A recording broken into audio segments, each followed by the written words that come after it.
नमस्ते प्रिय मित्रगण। संस्कृत वयुनम चैनल पर आप सभी का हार्दिक स्वागत है। कुमार संभव की इस श्रृंखला में आज हम पंचम सर्ग के 16वें श्लोक का अध्ययन करेंगे। पूर्वोक्त श्लोकों में हमने अध्ययन किया था पार्वती माता पिता से आज्ञा प्राप्त करके दिव्य वस्त्र और दिव्य आभूषणों का त्याग करके वल्कल वस्त्र को धारण करके जटा को धारण करके कटि प्रदेश पर तपस्वी वेश के योग्य मोंजी मेखला को धारण करके गौरी शिखर पर प्रयाण करती है और वहां गौरी शिखर पर तप करते करते और वहां के प्रकृति के साथ वहां के पशुओं के साथ भी पार्वती का इतना तादात्म्यपन्न हो गया है कि हरिण जैसे चंचल प्राणी भी उसके हाथ से उसके हाथ में पड़े हुए धान्य बड़े निशंक होके खाते थे। और वहीं पर पार्वती अपने सखियों की आंख का परिमाण और हरिण के आंखों की परिमाण नापा करती थी कि किसकी नेत्र परिमाण जो है वह विस्तृत है।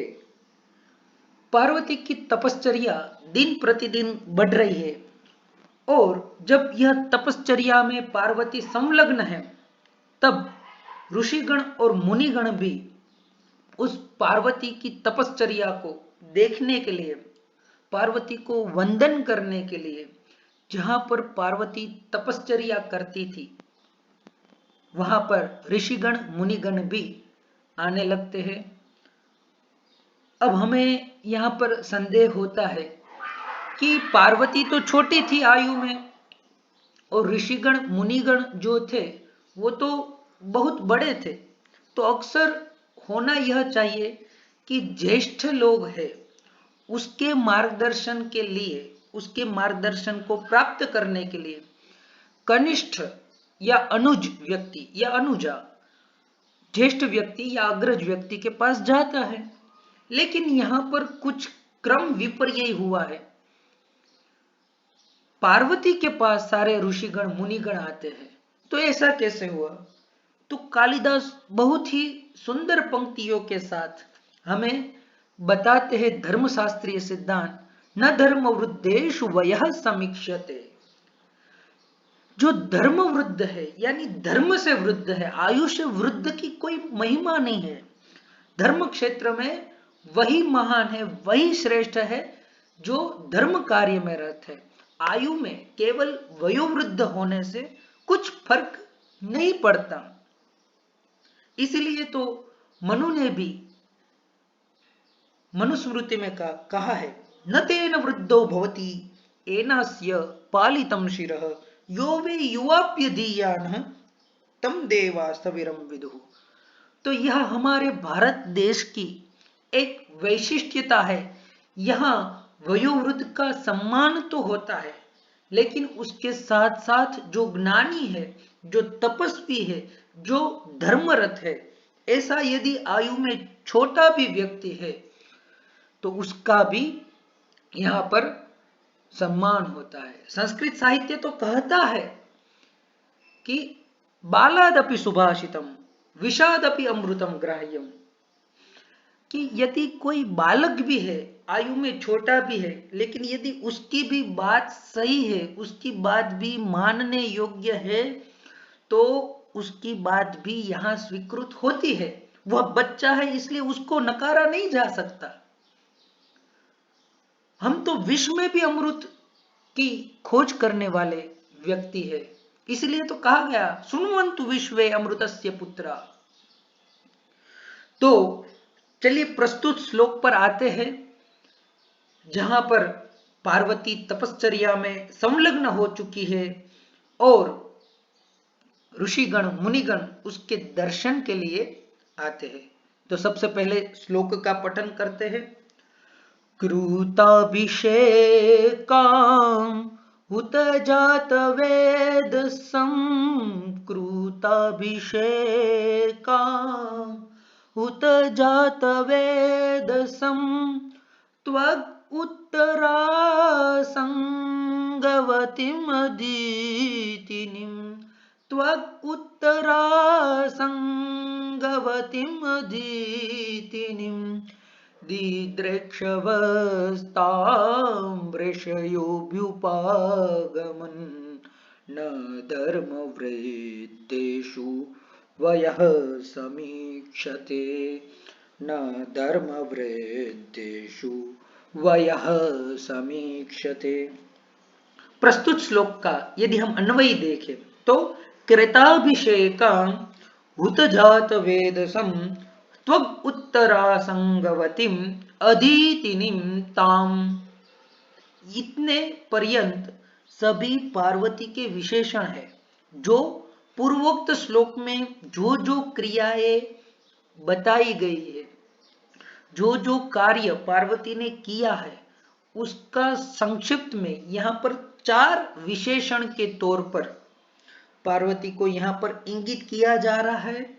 उसके बाद ताम पार्वतीम दिद्रेक्षवः ऋषयः अभ्युपागमन, फिर उसका जैसे पहले बताया उनका प्रत्युत्तर देते कि ऋषि ज्येष्ठ है, अग्रज है, वयोवृद्ध है, तो फिर क्यों आए पार्वती के दर्शन के लिए, इसलिए बताया धर्मवृद्धेषु वयः न समीक्षते। चलिए मल्लिनाथ की संजीवनी देखते हैं। कृताभिषेकां कृतस्नानां कृतः अभिषेकः यया सा कृताभिषेका तां कृताभिषेकां बहुव्रीहि समास है, यानी कृतस्नानां सबसे पहले स्नान की महिमा की गई है। हमारे जो दैनंदिनी प्रवृत्ति होती है उसमें सबसे पहले दंत धावन इत्यादि क्रिया करके, स्नानादि क्रिया करके संध्या वंदन करना चाहिए, इसलिए सबसे पहले स्नान की महिमा की गई है। 8 प्रकार के स्नान बताए गए, मंत्रम भ्रौमम तथा ज्ञेयम, लेकिन अभी इसकी चर्चा यहां पर प्रस्तुत नहीं है, इसलिए कभी करेंगे। उसके बाद यानी जिसने स्नान कर लिया है ऐसी पार्वती फिर हुत जात वेदसम, हुतः जात वेदाः यया सा ताम हुत जात वेदसम, यानी अग्नि में घृतादि से द्रव्यों से नित्य हवन करने वाली, आहुति देने वाली, हुताग्निकाम कृत होमाम, यानी प्रतिदिन जो हवन इत्यादि कार्य संपन्न कर रही है ऐसी पार्वती। फिर त्वग उत्तरा संगवतीम त्वया वल्कलेन उत्तरा संगवतीम उत्तरीयवतीम त्वग उत्तरा संगवतीम, यानी जिस पार्वती ने उत्तरीय के तौर पर वल्कल वस्त्र धारण किए हैं ऐसी पार्वती उत्तरे ऊर्ध्व भागे आसज्जते धार्यते इति उत्तरासंग, के उत्तर भाग में जिसको धारण किया जाए उसको उत्तरीय कहते हैं। संज संज्ञ धातु से घई करके यह उत्तरासंग शब्द निर्मित होता है, और उत्तरासंग अस्य अस्ति इति उत्तरासंगवती मतु प्रत्यय हो जाएगा। और उसके बाद त्वचा उत्तरासंगवती, त्वचा शब्द यहां पर वल्कल के अर्थ में प्रयुक्त है, या ताम त्वक उत्तरासंगवतीम, इस प्रकार से यानी वल्कल वस्त्रों को धारण करने वाली। और अंतिम विशेषण प्रस्तुत करते हुए बताया है अधीतिनिम, अधीत उपसर्ग पूर्वक इनि प्रत्यय हो जाता है इष्टादिभ्यश्च इस सूत्र से, और फिर गिप प्रत्यय होता है स्त्रीत्व विवक्षा में रुन्नेभ्यो गिप, इससे बनता है अधीतिनिम। मल्लिनाथ कहते हैं अधीतम अस्या अस्ति इति अधीतिनिम स्तुति पाठादि कुर्वतीम। यहां पर एक चीज ध्यान देने योग्य है, पार्वती स्तुति पाठ मंत्र लेखन इत्यादि जो है तपश्चर्या में वह संलग्न है। तो काफी जमाने में अंग्रेजी शासन था तब ऐसा कहा जाता है कि हमारी शिक्षा दर जो है वह बहुत निम्न थी। भारतीय शिक्षा दर, एजुकेशनल रेट बहुत निम्न था। लेकिन यह एक प्रकार का छल था ऐसा हम कह सकते हैं, क्योंकि संस्कृत साहित्य में काफी स्थान पर, कई स्थान पर ऐसा बताया गया है कि जहां पर न केवल बालक गण लेकिन बालिका गण भी अच्छी प्रकार से शिक्षा प्राप्त करते थे।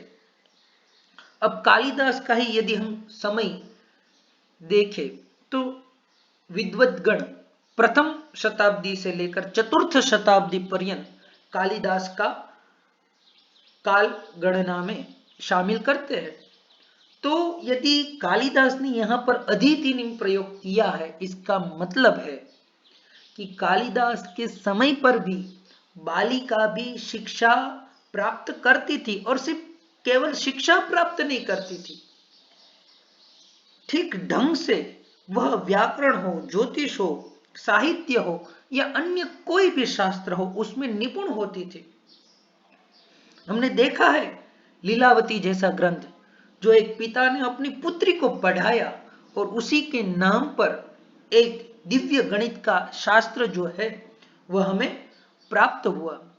तो हमें ऐसा नहीं मानना चाहिए कभी भी कि यहाँ पर बालक गण को ही पढ़ाया जाता था, उसमें भी किसी और को ही पढ़ाया जाता था, ऐसा नहीं था।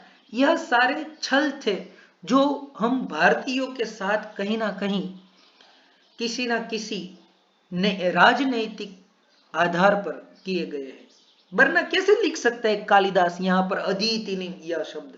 यदि शिक्षा व्यवस्था नहीं होती, साहित्य जो है वह तो समाज का दर्पण है, तो यदि उस समाज व्यवस्था में शिक्षा व्यवस्था बालिकाओं के लिए, छात्राओं के लिए नहीं थी, तो यहां पर कैसे लिखा सकता?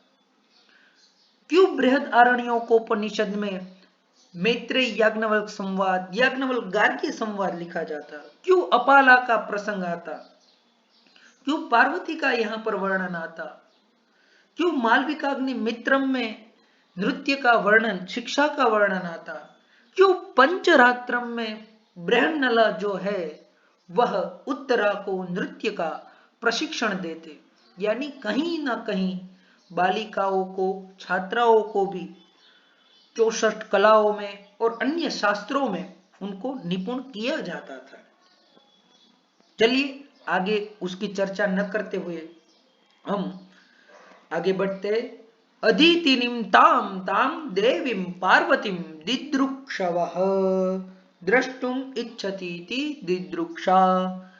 ठीक है, दृश्य प्रेक्षणे धातु से इच्छार्थ में धातो हो कर्मणः समान कर्तृकादि छायाम व सूत्र से सन प्रत्यय करके दिदृक्षा शब्द बनता है, और उससे सनाव संश भिक्ष उह से उ प्रत्यय करने के बाद दिदृक्षु बनता है। और भानु शब्द की तरह रूप चलाइए, उकारांत पुल्लिंग शब्द है, तो दिदृक्षु दिदृक्षु दिदृक्षवः, तो प्रथमा विभक्ति बहुवचन में रूप बनेगा दिदृक्षवः। ऋषयः, ऋषि जो है वह पार्वती को देखने की इच्छा से अभ्युपागमन, अभि और उपसर्ग पूर्वक लुंग धातु गमलृ गतो धातु का लुंग लकार में बहुवचन में प्रयोग हुआ है। कैसी पार्वती को देखने आए हैं, फिर से हम एक बार आवर्तन करते हैं। तो जिस पार्वती ने स्नान कर लिया है, प्रतिदिन अग्नि में घृत की आहुति दे दी है, उत्तर के तौर पर वल्कल वस्त्र धारण किए हैं और स्तुति और पाठ करने वाली पार्वती को देखने के लिए ऋषि आए हैं। दिदृक्षवः ऋषय अभ्युपागमन। देखिए यहां पर अब उसी बात को प्रमाणित करते हुए मल्लिनाथ जी भी कहते न च अत्र कनिष्ठ सेवा दोष इत्याह। जैसे मैंने पहले बताया था कि कनिष्ठ की सेवा के लिए, कनिष्ठ को देखने के लिए ज्येष्ठ आए, यह तो एक परंपरा भंग है।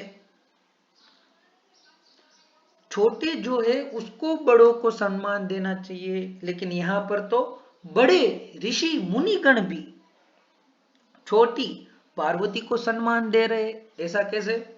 तो कह रहे हैं धर्म वृद्धेषु वयः न समीक्षते न प्रमाणीक्रियते सति धर्म ज्येष्ठे वयो ज्येष्ठम न प्रयोजकम इत्यर्थः। कि जब धर्म की ज्येष्ठता हो तब वयो की ज्येष्ठता को प्रमाण नहीं दिया जा सकता। धर्म वृद्ध ही वास्तव में धर्म वृद्ध है। तथा च मनु को प्रमाणित करते हुए लिखा है, पहले भी बताया है, न तेन वृद्धो भवति एनास्य पालितं शिरः यो वा युवाप्यधीयानः तम देवाः स्थविरं विदुः। तो इस प्रकार से पार्वती के दर्शन के लिए सभी ऋषि मुनिगण पधारे हैं और उनके दर्शन के लिए आते थे।